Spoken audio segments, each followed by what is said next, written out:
Have you ever heard of someone who seemed to see the future?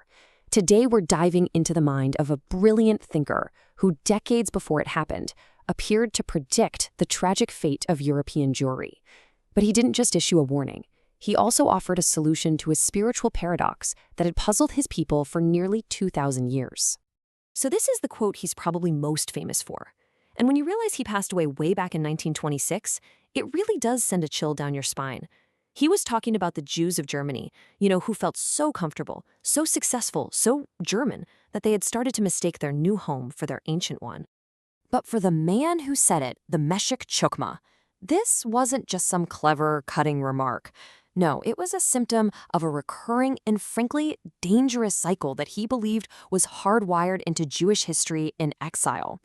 So to really get what he was warning about, we've got to dive into his whole theory of how that history actually works.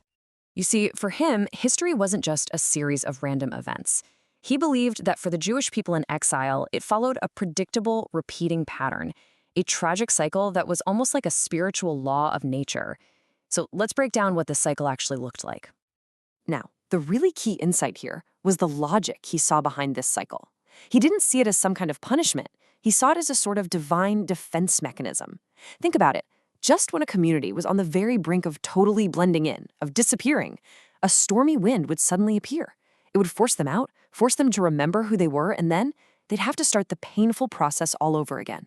It was this tragic loop designed paradoxically for their very survival. Okay, so this brings up a really obvious question, right? If exile is just this repeating trap, why not just leave? Why not break the cycle for good and finally return to their ancestral homeland?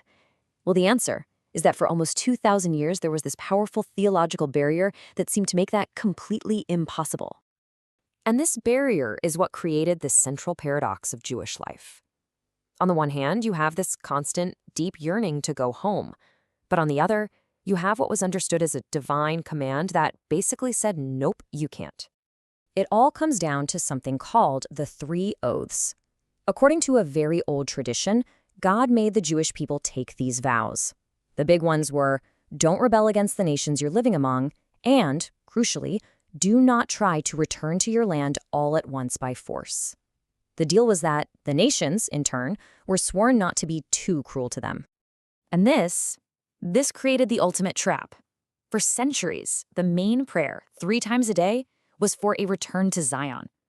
Yet, religious law itself seemed to forbid them from actually doing anything about it. They had to just wait for some kind of signal from on high. They were completely stuck. So what could possibly break a 2,000-year stalemate? Well, the answer, at least according to the Meshech Chochmah, didn't come from a prophet or a miracle in the sky. It came from, of all places, the world of international politics. The first big shift happened in 1917, when the British Empire issued something called the Balfour Declaration. Then, just 3 years later, at the San Remo conference, the major world powers took that declaration and actually baked it into international law. I mean, think about that. For the first time in nearly 2 millennia, the governing bodies of the world gave official legal permission for the Jewish people to return.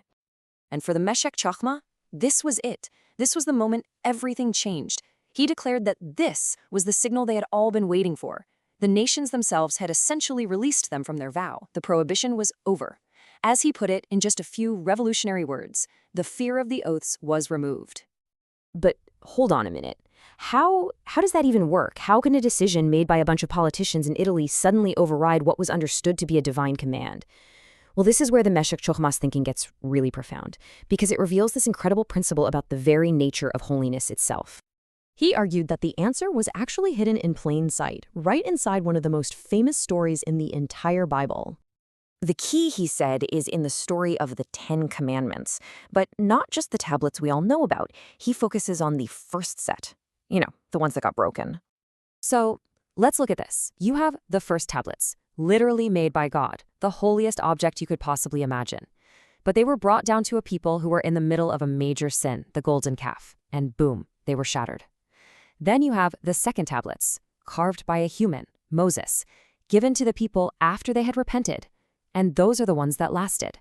So why would the more holy object break while the less holy one survived? It doesn't seem to make sense. And his answer is it's brilliant. He explains that nothing, not an object, not a place, not a person, has some kind of built-in absolute holiness. Its sanctity is entirely conditional. It's only holy for as long as it's being used to fulfill its divine purpose. The second the people sinned, those first tablets lost their purpose. Their God-given holiness just evaporated. They were just stone. The second tablets lasted because the people were finally ready for them. Their actions were aligned with God's will. And that brings us right back to the 3 oaths. Returning to Israel by force was forbidden because it was against the divine plan for that era. It was an act that was misaligned with God's will. But the San Remo Conference, that was the signal that the plan had changed. The will of God, showing itself through the actions of nations, was now for the people to return. The act of returning was no longer rebellion. It was now fulfillment. It had become holy. So what the Meshech Chokhmah identified was nothing less than a genuine hinge point in history, a fundamental tectonic shift in the spiritual reality of his people.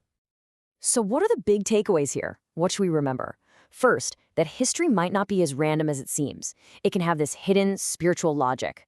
Second, a theological barrier that looked permanent was actually conditional. It could be and was removed by world events. Third, and this is a big one, true holiness isn't about status. It's about action and purpose. And finally, because of all this, the job description for the Jewish people changed overnight, from passively waiting to actively building. And that leaves us with a really powerful question for our own time. Because in solving this ancient paradox, the Meshech Chokhmah created an entirely new challenge for every generation that followed. What does it actually mean to live in a time when the long, long wait is finally over, and the primary challenge is no longer waiting, but building,